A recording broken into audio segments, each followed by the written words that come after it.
Periods ಆಗುವ 10 ದಿವಸ ಮುಂಚೆ ಈ ಆಹಾರಗಳನ್ನು ಸೇವಿಸಿದರೆ ಪೀರಿಯಡ್ ಕ್ರ್ಯಾಂಪ್ಸ್ ಹಾಗೂ ಮೂಡ್ ಸ್ವಿಂಗ್ಸ್ ಕಮ್ಮಿ ಆಗುತ್ತೆ. ಮೊದಲನೇದಾಗಿ ಐರನ್ ರಿಚ್ ಫುಡ್ಸ್ ಅಥವಾ ಕಬ್ಬಿಣ ಅಂಶ ಇರುವಂಥ ಆಹಾರಗಳು, ಅದು ಪಾಲಕ್ಕು, ಪೊಮೊಗ್ರಾನೇಟು ಹಾಗೂ ಕಾಳುಗಳು. ಈ ಆಹಾರಗಳಲ್ಲಿ ಕಬ್ಬಿಣ ಸತ್ವ ಜಾಸ್ತಿ ಇರೋದ್ರಿಂದ ಹೆಣ್ಮಕ್ಳಿಗೆ ಪೀರಿಯಡ್ ಟೈಮಲ್ಲಿ ಕಬ್ಬಿಣ ಅಂಶ ಕಡಿಮೆ ಆಗಿಬಿಟ್ಟು ಸುಸ್ತು ಹಾಗೂ ತಲೆಸುತ್ತು ಬರೋದು ಕಡಿಮೆ ಆಗುತ್ತೆ. ಸೊ ದಯವಿಟ್ಟು ಈ ಆಹಾರಗಳನ್ನು ನಿಮ್ಮ ಪೀರಿಯಡ್ ಟೈಮಲ್ಲಿ ಸೇವಿಸಿ. ಎರಡನೇದಾಗಿ omega 3 fatty acid rich foods, ಅದು ಫಿಶ್ಶು, ಫ್ಲ್ಯಾಕ್ ಸೀಡ್ಸು ಹಾಗೂ ಚಿಯಾ ಸೀಡ್ಸು. ಈ ಚಿಯಾ ಸೀಡ್ಸು, ಫ್ಲ್ಯಾಕ್ ಸೀಡ್ಸಲ್ಲಿ ಒಮೆಗಾ 3 ಜಾಸ್ತಿ ಇರೋದ್ರಿಂದ ಇದರಲ್ಲಿ ಪೀರಿಯಡ್ ಕ್ರಾಂಪ್ಸ್ ಬರೋದು ಕಡಿಮೆ ಆಗುತ್ತೆ. ಇದು ಇನ್ಫ್ಲಮೇಷನನ್ನು ಕಡಿಮೆ ಮಾಡಿಬಿಟ್ಟು ಪೀರಿಯಡ್ ಕ್ರಾಂಪ್ಸ್ ಕಡಿಮೆ ಮಾಡುತ್ತೆ. ಮೂರನೇದಾಗಿ ಮ್ಯಾಗ್ನೀಷಿಯಮ್ ರಿಚ್ ಫುಡ್ಸ್, ಇದು ಬನಾನಾ, ನಟ್ಸು ಹಾಗೂ ಹಸಿರು ತರಕಾರಿಗಳಲ್ಲಿ ಜಾಸ್ತಿ ಕಾಣ್ಕೊಳ್ಳುತ್ತೆ.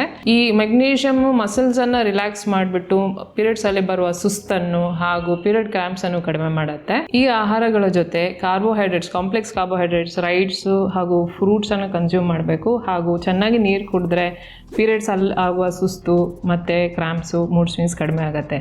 ಈ ವಿಡಿಯೋನ ದಯವಿಟ್ಟು ಎಲ್ಲ ಹೆಣ್ಮಕ್ಳಿಗೆ ಶೇರ್ ಮಾಡಿ.